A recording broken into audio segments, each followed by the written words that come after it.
Oremos.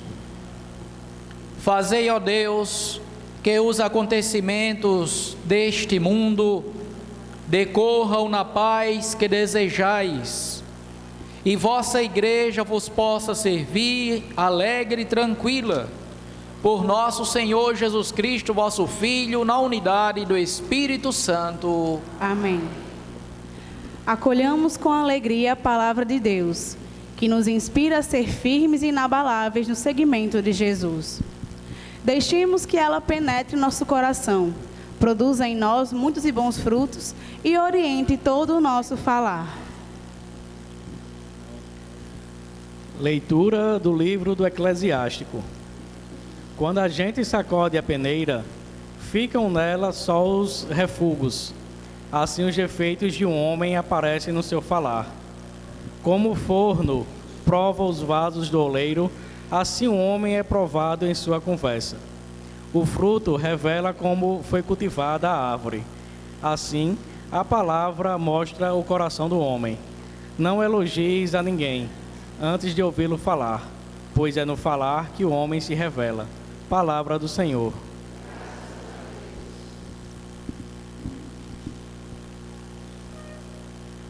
Como é bom agradecermos ao Senhor. Como é bom agradecermos ao Senhor. Como é bom agradecermos ao Senhor e cantar salmos de louvor ao Deus Altíssimo. Anunciar pela manhã vossa bondade e o vosso amor fiel a noite inteira. Como é bom agradecermos ao Senhor. O justo crescerá como a palmeira, florirá igual ao cedro que há no Líbano. Na casa do Senhor estão plantados, nos atos de meu Deus florescerão. Como é bom agradecermos ao Senhor. Mesmo no tempo da velhice darão frutos, cheios de seiva e de folhas verdejantes. E dirão: é justo mesmo, Senhor Deus, meu rochedo, não existe nele o mal. Como é bom agradecermos ao Senhor.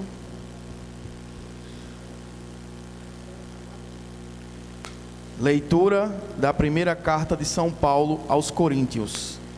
Irmãos, quando este ser corruptível estiver vestido de incorruptibilidade, e este ser mortal estiver vestido de imortalidade, então estará cumprida a palavra da Escritura: a morte foi tragada pela vitória. Ó morte, onde está a tua vitória? Onde está o teu aguilhão? O aguilhão da morte é o pecado, e a força do pecado é a lei. Graças sejam dadas a Deus, que nos dá a vitória pelo Senhor nosso, Jesus Cristo. Portanto, meus amados irmãos, sede firmes e inabaláveis, empenhando-vos cada vez mais na obra do Senhor, certos de que vossas fadigas não são em vão no Senhor. Palavra do Senhor. Graças a Deus. De pé, vamos aclamar o Evangelho, cantando o número 9.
Senhor esteja convosco.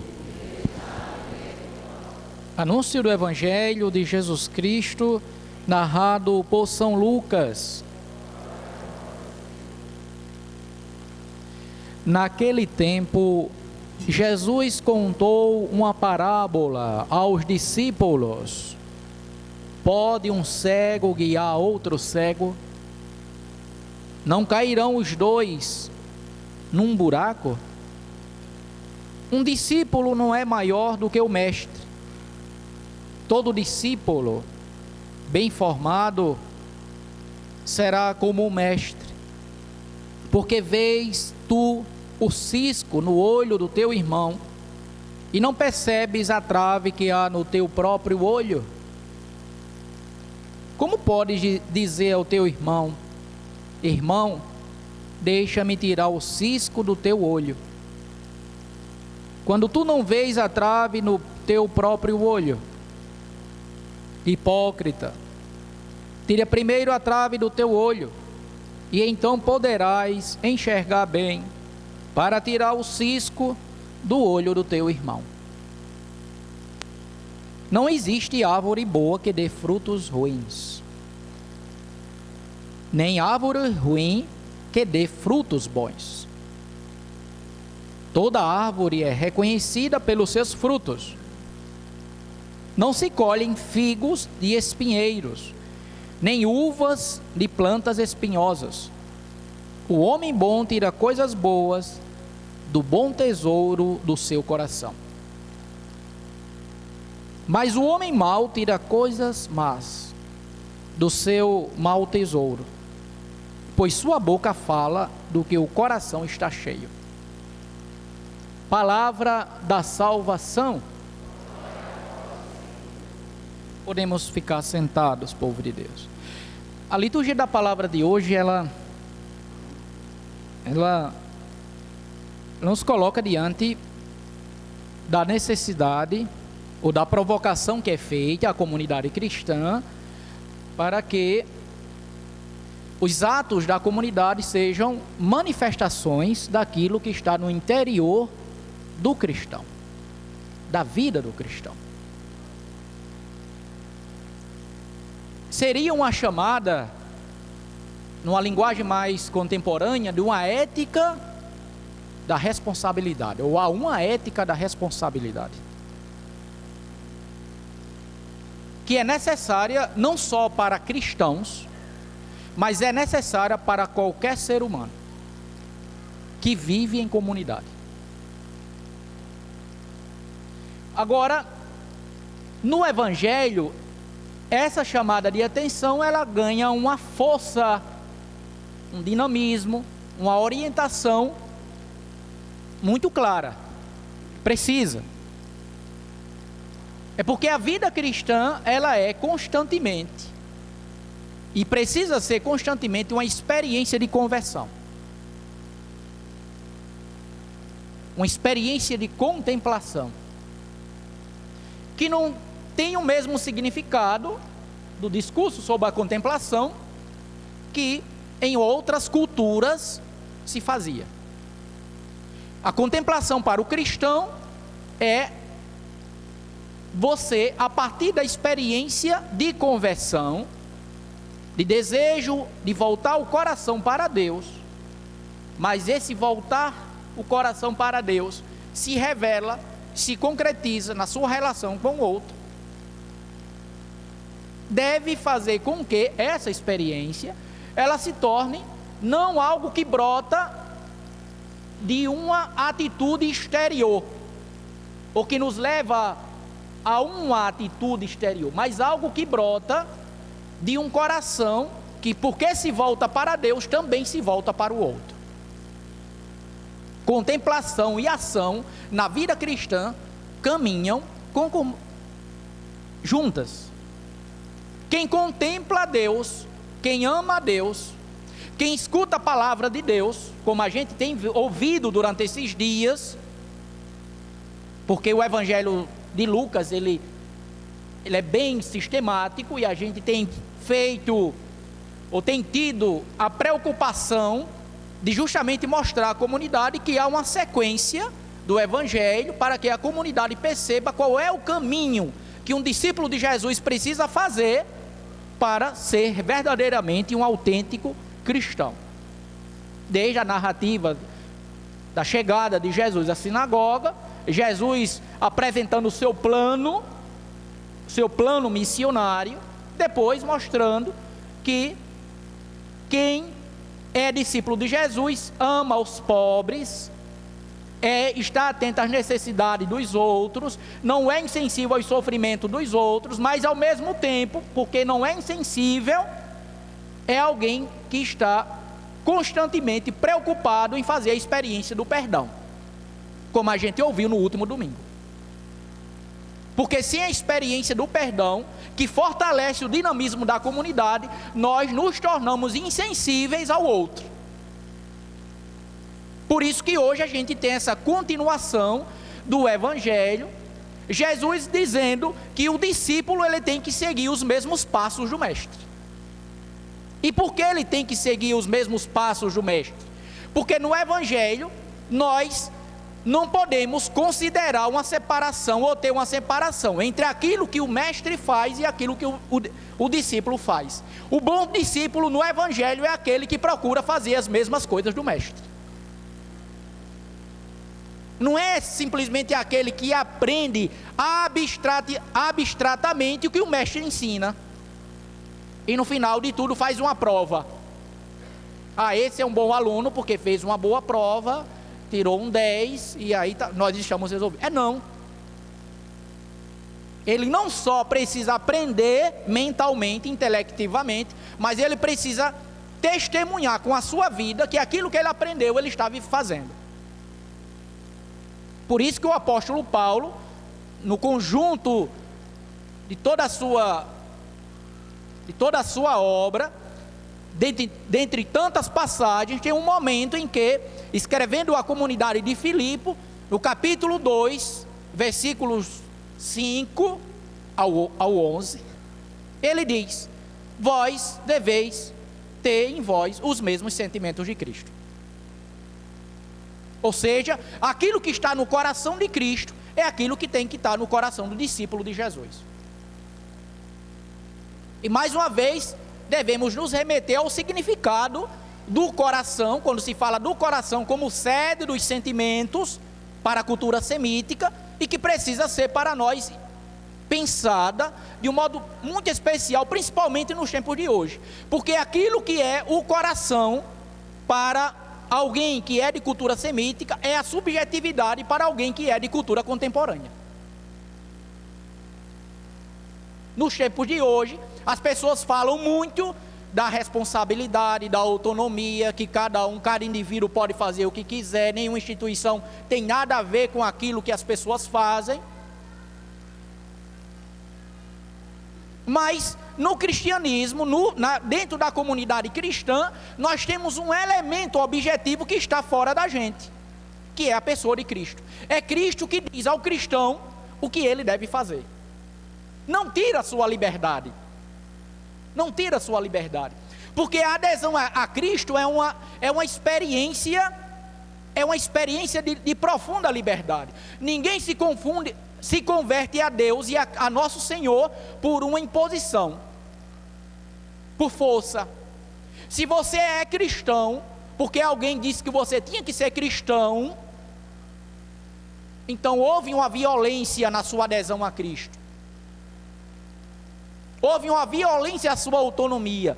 Um discípulo de Jesus, ele se torna cristão porque por amor a Cristo, porque reconhece que Cristo é o Senhor, é Ele que dá a vida, é o Salvador, a pessoa diz: eu o aceito como o Senhor da minha vida. Isso é processo de conversão. E a partir daí, passa a ressignificar a sua vida a partir daquilo que Cristo diz, a partir daquilo que Cristo faz.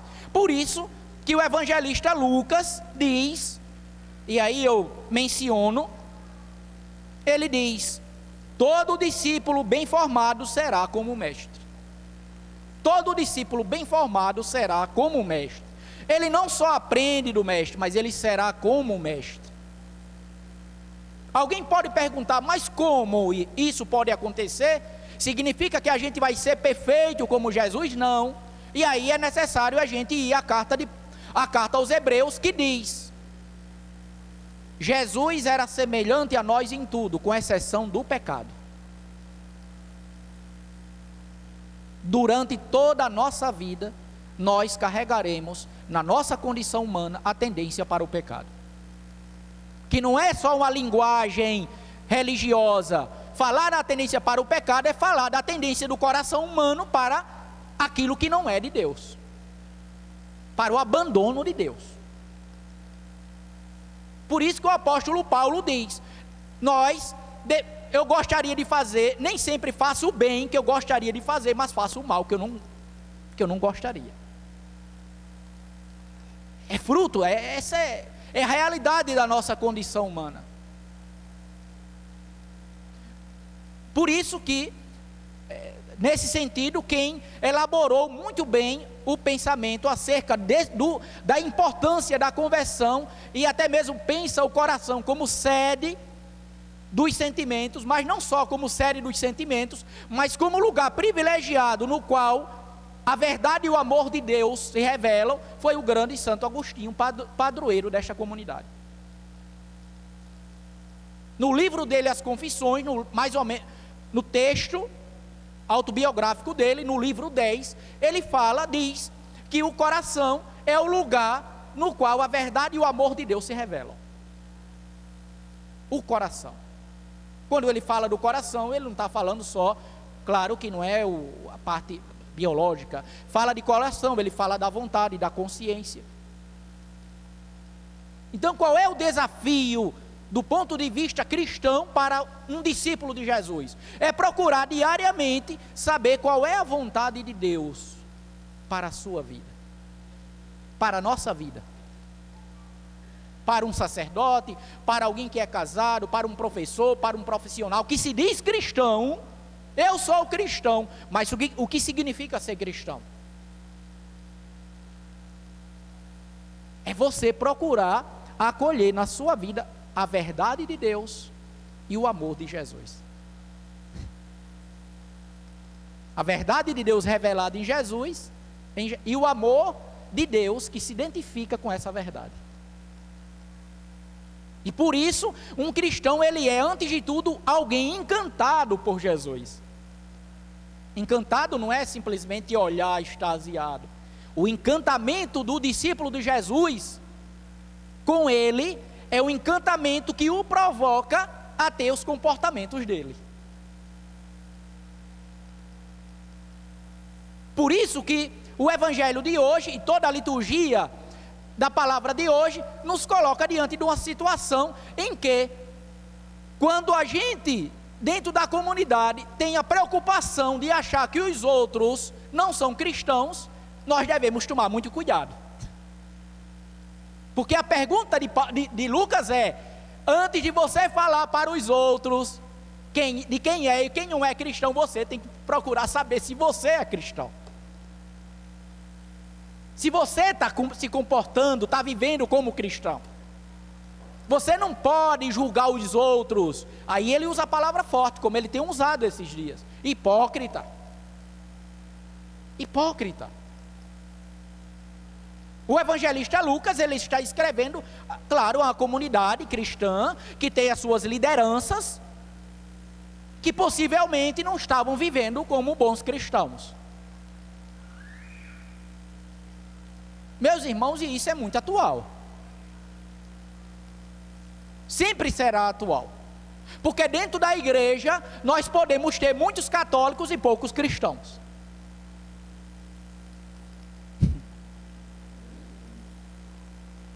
Alguém pode se sentir escandalizado e dizer: mas padre, eu posso ser católico e não ser cristão? Você pode ser católico, mas não se comportar como cristão. Olha que tem uma diferença. Eu posso ser católico por dizer: eu sou católico, minha família é católica, eu nasci católico, mas eu não ter os comportamentos de um cristão. Espero que me faça entender, para ninguém dizer: padre, está dizendo que eu não sou cristão. Não estou dizendo. Você pode ser católico, pode até ser cristão, mas não viver como cristão. Atentos, né, para ninguém. É aí que surge a questão, é que o cristão, o discípulo de Jesus, ele é chamado diariamente a ter esses comportamentos de Cristo.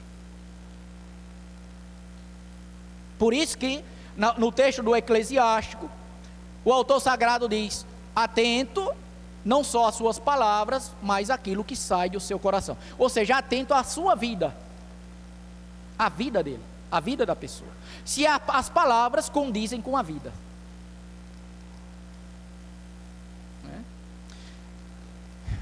Então, povo de Deus, é uma chamada do Evangelho para a gente pensar, não é? A gente pensar antes de julgar os outros, de corrigir os outros. Isso serve para todos, viu? Eu sempre faço questão de dizer isso a vocês, porque alguém pode dizer: padre, mas o senhor está dizendo isso, mas não... Porque o Evangelho é para mim, cuidado. Eu não estou dizendo para vocês só, não, estou dizendo, começando por mim. Né?